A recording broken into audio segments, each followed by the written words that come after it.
Welcome back. In our previous lesson, we explored how to use the PHQ-9 to assess depression by asking key questions about mood, energy, and daily functioning. Now that we know how to screen and assess, it's time to take a deeper dive into how to gather the full story during a mental health interview. In this video, we'll talk about the clinical interviewing process and the importance of patient history taking, critical skills that help you understand the person's experience, identify key factors, and build a treatment plan that works for them. Why is patient history taking important?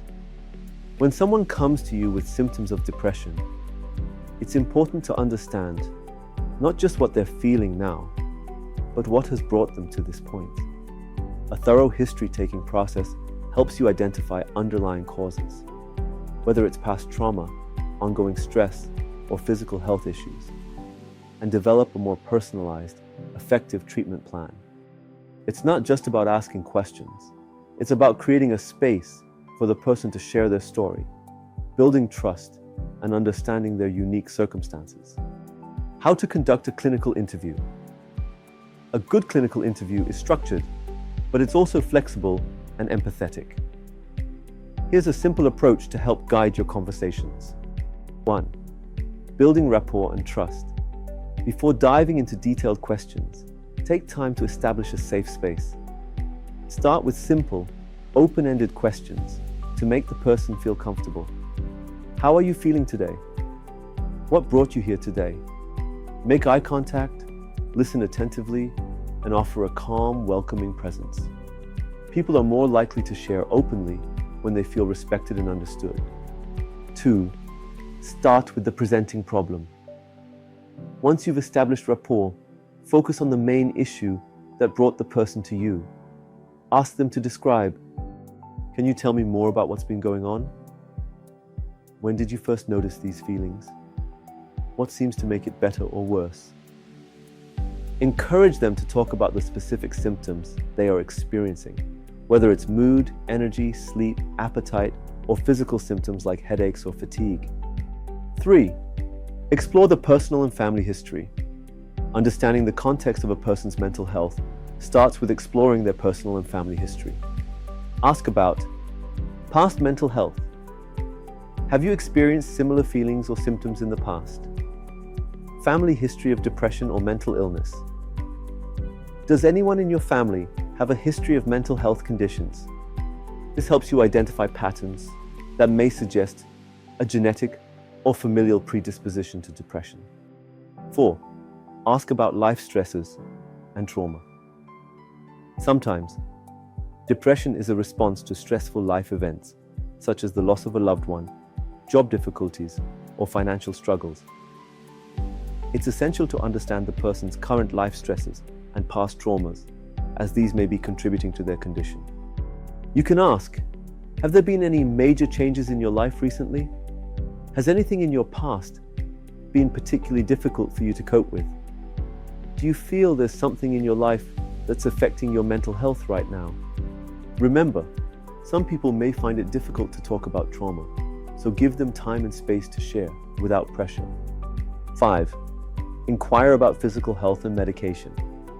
Since depression can sometimes be linked to physical health conditions or medication side effects, it's important to ask about any chronic illnesses such as diabetes, heart disease, or thyroid problems, current medications they're taking, including over-the-counter and herbal supplements, any recent physical symptoms such as pain or digestive issues.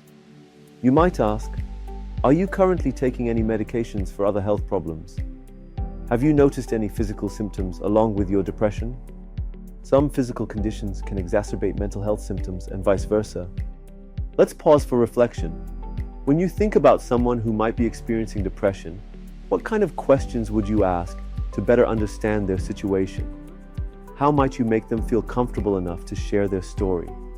The questions we ask and the way we ask them can have a huge impact on how much someone opens up. A real-world example. Sarah, a 30-year-old teacher from Ibadan, visits a local clinic after several weeks of feeling drained, sad, and disconnected. The nurse listens carefully and asks about her sleep, her appetite, and any recent life stresses. Sarah shares that she's been overwhelmed by work and just lost a close friend to illness. The nurse then gently asks about any past struggles with mental health, and Sarah opens up about past trauma. This information helps the nurse recognize that Sarah's depression is compounded by grief, stress, and unresolved emotional pain. The nurse refers her for counseling and recommends a mental health clinic for further care. In summary, clinical interviewing is a critical part of understanding the person's experience with depression. A good interview includes building rapport, exploring the presenting problem, and understanding personal, family, and medical history. Life stresses and trauma are often key factors in depression and must be explored with sensitivity. In our next lesson, we'll focus on developing a personalized treatment plan, a plan that considers everything we've learned so far: the severity of the depression, the person's personal circumstances, and the appropriate support they need. But before we move on, here's your reflection for today. What approach would you take in a clinical interview to ensure the person feels heard, understood, and respected? What might you do differently after learning more about how to gather important history? Let's continue refining our skills together.